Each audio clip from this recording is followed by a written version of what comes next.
Bulldozer দিয়ে সমান করে সেখানে বড় বড় কোম্পানির হাতে তুলে দিয়েছে।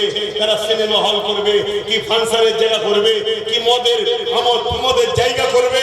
আজকে বলো জাতি, তোমার দাদুর কবরের উপরে ডিজে বাজছে, সেটা চাইছো?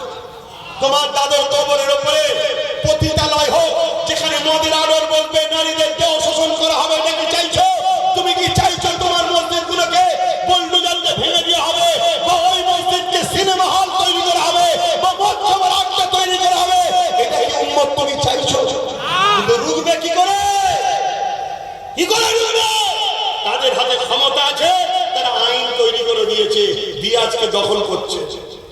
রাজ্য সরকার বলেছিল কোনো চিন্তা নেই, আমার থাকতে ওয়াকফ হতে দেবো না। সেই রাজ্য সরকারও আমাদের সঙ্গে বিশ্বাসঘাতক করেছে না করে না?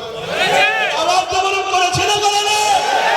কেন্দ্র সরকার যেমন আমার দিনের দুশ্মন, মসজিদ মাদ্রাসা কবরস্থানের দুশ্মন, রাজ্য সরকারও আমার দিন মসজিদ মাদ্রাসা কবরস্থানের দুশ্মন না দুশ্মন? এবারে বলুন লড়বে কি করে? এদের হাতে আইন আছে, এদের হাতে প্রশাসন আছে, এদের হাতে পাওয়ার আছে, কি করবে বলে? তুমি যদি বলো আমি কি আর করবো, তাহলে জাহান্নামে যাওয়ার জন্য তৈরি হও। জাহান্নামে যাওয়ার জন্য তৈরি হও।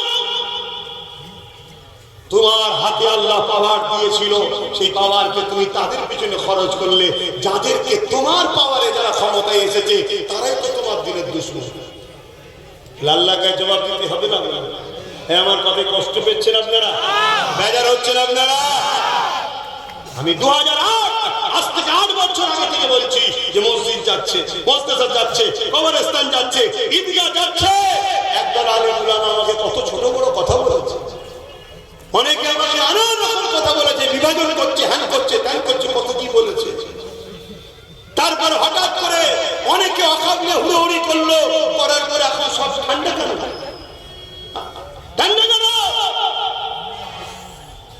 মনে রেখে দেন,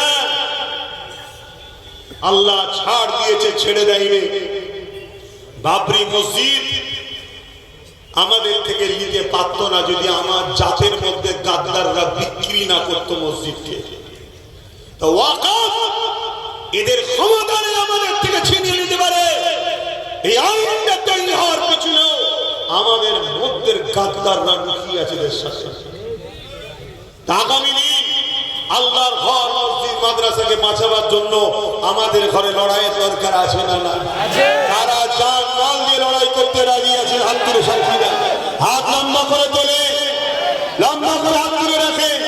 এবার একটু ডায়ে বায়ে দেখেন কেউ হাত তুলতে বাকি আছে, একটু দেখে নেন, দেখে নেন। কেন মুনাফিক চিনতে হবে, গাদ্দার চিনা দরকার। যে ওয়াকফের পক্ষে নয়, মসজিদ মাদ্রাসার পক্ষে নয়, তারা কি আমাদের হতে পারে? জনগণ হতে পারে? যে ওয়াকফের পক্ষে, মসজিদ মাদ্রাসার পক্ষে, তারা আমাদের ঠিক না বেটি? এই আওয়াজে বলুন নারে তাকবীর, নারে দিল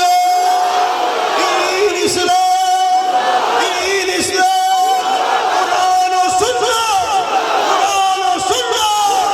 ওয়াকফের দুশমনেরা, ওয়াকফের দুশমনেরা, ওয়াকফের দুশমনেরা, কেন্দ্রের জালিম সরকার মুর্দাবাদ, নারে তাকবীর। তাহলে বলুন এই লড়াই হবে না? হবে না।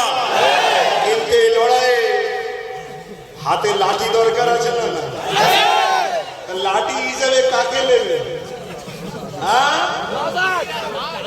একটু মন দিয়ে শোনো, বলবো অসুবিধা হচ্ছে না তো? আমি আব্বাস সিদ্দিকী ধর্ম প্রচার করি, ধর্মগুরু, দিনের প্রচার করি। আমি আব্বাস সিদ্দিকী নলেজ টিভি চালাই, মাদ্রাসা চালাই।